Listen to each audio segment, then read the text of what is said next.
నేను మీ టీఎన్ఆర్ గత 2 రోజుల క్రితం అయితే ఒక చిన్న వీడియో పెట్టాను. హెవీ బకాడి కొత్త ట్రాలీ తయారవుతుంది.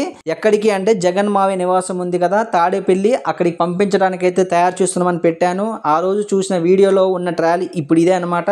దీనికైతే ఇప్పుడు ఎర్ర రంగు వేసాము. అదే విధంగా బొమ్మలు మేకప్ మొత్తం అయిపోయింది. అంటే ఒక టైర్లు ఒకటి వేయాలి. టైర్లు ఎందుకు వేయలేదంటే మన దగ్గర వచ్చేసి అడ్డ బటన్లు దొరకటం లేదు. ఈ ట్రాలీ కొన్న అన్నకి అడ్డ బటన్లు కావాలని చెప్పారు. దానివల్ల అయితే కొంచెం టైర్ల విషయంలో అయితే నేను చాలా చోట్ల తిరిగి చూశాను, ఎక్కడ దొరకట్లేదు ఖమ్మంలో. అయితే అన్నకు ఒకటే చెప్పాను, అన్న మీకు విజయవాడ దగ్గర ఉంది కదా ఆటో నగర్, అక్కడ దొరికితే కొనుక్కోండి అని చెప్పాను. అన్న చూసుకున్నారు, దొరికాయి, కొనటం కూడా అయిపోయింది. అయితే నేను ప్రస్తుతానికి అయితే దీనికి మన దగ్గర ఉన్న టైర్లు అయితే వేసి అన్న దగ్గరికి పంపిస్తున్నాను. అన్న ఎక్కడ తీసుకుంటారంటే విజయవాడ ఆటో నగర్ లో అయితే దీన్ని పంపించడం జరుగుతుంది. అక్కడికి వెళ్ళాక మన టైర్లు మనకి వెనక్కి పంపించేస్తారు. అన్న కొన్న టైర్లు అక్కడ వేపించుకోవడం జరుగుతుంది. అడ్రస్ వచ్చేసి ఖమ్మం జిల్లా, తెలంగాణ రాష్ట్రం. మీకు కూడా ట్రావెల్ కావాలంటే నా నెంబర్ వచ్చేసి 99 48 939 108 కాల్ చేయండి, మాట్లాడుకుందాం.